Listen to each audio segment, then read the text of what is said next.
அதிமுக ரெண்டு ஆட்சி காலத்திலும் நீங்க இந்த முயற்சி எடுத்துட்டு இருந்தீங்க. இப்போ தாவேக ஆட்சியில அது நடைபெறும்னு நினைக்கிறீங்க? நிச்சயமா நாங்க எதிர்பார்க்கிறோம், நடைபெறும்னு நாங்க நம்பிக்கையோட இருக்கிறோம். என்னன்னா முதலமைச்சர் அவர்கள் தேர்தலுக்கு முன்பு அவங்க கட்சி கொடுத்த வாக்குறுதி தான் இது. இன்னொன்னு என் தலைமையில் நடந்த அனைத்து கட்சி கூட்டத்தில் தாவேகா சம்பந்தமா ஒரு பிரதிநிதி வந்து கலந்துட்டார். விக்னேஷ் என்பது அவருடைய ஸ்போக்ஸ் பர்சன் வந்து அந்த கூட்டத்தில் கலந்துகிட்டு இந்த தீர்மானத்துக்கு அவரும் ஆதரவு கொடுத்திருக்கிறார். அதனால இது மட்டும் இல்ல, திமுக தலைவர் முன்னாள் முதலமைச்சர் ஸ்டாலின் அவர்கள் அந்த கூட்டத்துக்கு முன்பு எனக்கு தொலைபேசியில் தொடர்பு கொண்டு இதுக்கு ஆதரவு கொடுத்தாரு. பிசிக்கு ஆதரவு கொடுத்திருக்குது. சிபிஐ வந்து கடிதம் எழுதியிருக்கிறாங்க. தமிழ்நாட்டில் உள்ள 99 விழுக்காடு கட்சிகள் எல்லாம் இதுக்கு ஆதரவு கொடுத்துட்டு இருக்காங்க. ஆதரவு கொடுத்துருக்குன்னு சொன்னீங்க. கடந்த ஆட்சி காலத்தில் அவங்க மத்திய அரசு தான் இதை வந்து நிறைவேற்றணும், நம்ம பண்ணா அது ஸ்ட்ராங்கா இருக்காதுன்னு சொன்னாங்க. அது மனமாற்றத்தை நான் வரவேற்கின்றேன். நல்ல மாற்றம் தான், அதை வரவேற்கின்றேன். அதை வரவேற்கின்றேன். இப்போ மனம் மாறி இருக்கிறாங்க, வரவேற்கின்றேன்.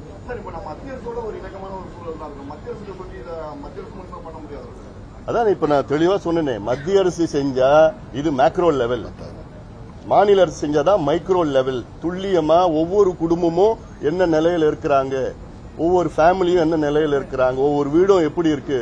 ஒரு 2 ஆபீசர்ஸ் ஒரு வீட்டுக்கு தமிழ்நாட்டில் 2.25 கோடி வீட்டுக்கு போயிட்டு அந்த வீட்டில் எவ்வளவு பேர் இருக்கிறாங்க, எந்த மதத்தை சார்ந்தவர்கள், எந்த ஜாதி, எந்த உட்பிரிவை சார்ந்தவர்கள், எத்தனை பேர் ஆண்கள் பெண்கள், எத்தனை பேர் படிச்சிருக்கிறாங்க, எத்தனை அரசு வேலையா தனியார் வேலையா, எவ்வளவு வருமானம், எத்தனை டாக்டர்ஸ் என்ஜினியர்ஸ் அட்வொகேட்ஸ் இருக்கிறாங்க, எத்தனை பேர் படிப்பு பாதியில் நிறுத்திட்டாங்க, எத்தனை பேர் கல்வி கடன் இருக்கு, அவங்க வீடு சொந்த வீடா வாடகை வீடா குடிசை வீடா, எத்தனை ஸ்கொயர் ஃபீட் வீடு, எத்தனை பாத்ரூம் இருக்கு, கரண்ட் இருக்குதா, சோலார் இருக்கா, போர் இருக்குதா, இல்ல கிணறு இருக்குதா வீட்டுல, இல்ல கூலியா, இல்ல தொழிலாளர்களா, விவசாய நிலம் வச்சிருக்காங்களா, டிராக்டர் இருக்குதா, பைக் இருக்குதா, இது போன்ற 70-80 கேள்விகள் கேட்டா இது மத்திய அரசு செய்ய முடியாது, மாநில அரசு தான் செய்ய முடியும். செய்து இது ஏதோ இடஒதுக்கீடுக்காக மட்டும் கிடையாது. சமூக திட்டங்கள் பீகார்ல இந்த கணக்கெடுப்பு நடத்தி 96 லட்சம் குடும்பங்கள் வந்து மாதம் வருமானம் 6000 ரூபாய்க்கு குறைவா இருக்குன்னு கண்டுபிடிச்சு அந்த 96 லட்சம் குடும்பத்துக்கு 2 லட்சம் ரூபாய் அவங்களுக்கு நிதி உதவி செய்து தொழிலுக்கு கொடுத்திருக்கிறாங்க. 67 லட்சம் குடும்பங்களுக்கு வந்து அவங்களுக்கு சொந்த வீடு இல்லைன்னு கண்டுபிடிச்சிருக்கிறாங்க.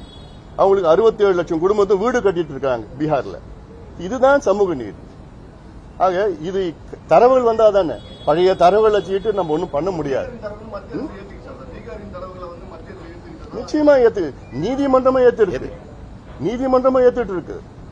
அதுல வந்து இடஒதுக்கீடு அதிகப்படுத்திருக்கிறாங்க பீகார்ல. அந்த அதிகப்படுத்தின முறை சரியில்லாம நீதிமன்றம் சொல்லியிருக்கு. அதுதான் மற்ற தரவுகள் எல்லாமே சமூக நலத்திட்டங்கள்லாம் எந்த பிரச்சனையும் கிடையாது. பீகார்ல வந்து அந்த இடஒதுக்கீடு அதிகப்படுத்துறதுக்கு காரணம் அவங்க வந்து வெறும் தலையை வச்சுக்கிட்டு அதிகப்படுத்திட்டாங்க, பாப்புலேஷன் வச்சு அதிகப்படுத்திட்டாங்க. நீதிமன்றத்தில் என்ன பாப்புலேஷன் ஒரு பக்கம், சோசியல் பேக்வர்ட்னஸ் சமூக பின்தங்கிய நிலை இன்னொரு பக்கம், ரெண்டுமே எக்ஸ்ட்ராபுலேட் பண்ணி ஜஸ்டிஃபை பண்ணி நியாயப்படுத்தி கொடுத்தா எந்த நீதிமன்றமும் தடை பண்ண முடியாது. இதான் எதிர்பார்க்கிறாங்க.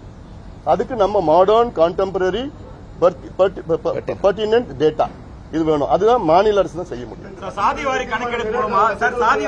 அப்புறம் பாத்துக்கலாம். பட்டியல் சமூக மக்களுக்கு என்ன நன்மை ஏற்படும்? இதுல இன்னும் சொல்ல போனா இந்த கணக்கெடுப்பு, நவீன கணக்கெடுப்பு பட்டியலின மக்களுக்கு தான் அதிகமா நன்மை பெறும். எப்படின்னா இன்னைக்கு வந்து பட்டியலின மக்களுக்கு வந்து 18 விழுக்காடு இடஒதுக்கீடு, பழங்குடி மக்களுக்கு 1%. இந்த 18 விழுக்காடு இடஒதுக்கீட்டுல 3 பெரிய பிரிவுகள் இருக்கு. ஆரிய திராவிடர், அருந்ததியர், தேவேந்திர வேளாளர். இந்த 3 பிரிவுல 76 உட்பிரிவுகள் இருக்கு. இந்த 76 உட்பிரிவுகள அதுல ஒரு 6, 7, 8 உட்பிரிவுகள் தான் கிட்டத்தட்ட 18 விழுக்காட்டுல 15 விழுக்காடு இடஒதுக்கீடு அவங்க எடுத்துக்கிறாங்க. மீதி இருக்கிற 68 உட்பிரிவுகளுக்கு இடமே கிடையாது. அதுல கிட்டத்தட்ட ஒரு 30-40 உட்பிரிவுகளுக்கு ஒரு இடம் கூட அவங்களால போட்டி போட முடியல. இதை கண்டுபிடிச்சு 18 விழுக்காட்டை 3ஆ 4ஆ பிரிக்கலாம். அருந்ததிக்கு 3 விழுக்காடு போன்று யார் யாரு கிடைக்கலையோ அவங்களுக்கு 3%, 2% கேரளாவில் பண்ண மாதிரி, கர்நாடகாவில் பண்ண மாதிரி பிரிவு போட்டா இன்னும் கூடுதலா இருக்கும். ரெண்டாவது இப்ப 18 விழுக்காடு இன்னும் 20 விழுக்காடா உயர்த்தலாம், இன்னும் அதிகமா வரும். அதே போல பழங்குடி இனத்திற்கு 1% இருக்கு. அந்த 1%ல 36 உட்பிரிவு இருக்கு எஸ்டில. அந்த 36 உட்பிரிவுல 6 பேர் தான் அந்த 1% எடுத்துக்கிறாங்க, மீதி 30 பேர் கிடைக்கல. அது தெரிஞ்சதுன்னா அதுலயே வந்து 0.5% பிரிச்சு பண்ணலாம். கர்நாடகாவில் அதான் பண்ணிருக்கிறாங்க. கர்நாடகாவில் 15% இருந்தது பட்டியலின மக்களுக்கு, அதை 17% உயர்த்தி, ஏன்னா தனியா கணக்கெடுப்பு நடத்தினாங்க, 17% உயர்த்தி அதுல 6%, 5% 3ஆ உட்பிரிவு பண்ணிருக்கிறாங்க. ஆனா 6% யாருன்னா இவ்வளவு காலமா அவங்களுக்கு இடஒதுக்கீடு கிடைக்காதவங்களுக்கு அவங்கள வந்து 6%ல கிளப் பண்ணிருக்கிறாங்க. கொஞ்சம் கிடைச்சவங்களுக்கு இன்னொரு 6%, அதிகமா அனுபவிச்சவங்களுக்கு இன்னொரு 5%. அதுல பிரிச்சிருக்கிறேன். அதே தான் பிசி, எம்பிசி, எஸ்சி, எஸ்டி எல்லாத்துக்கும் இது பண்ணலாம்.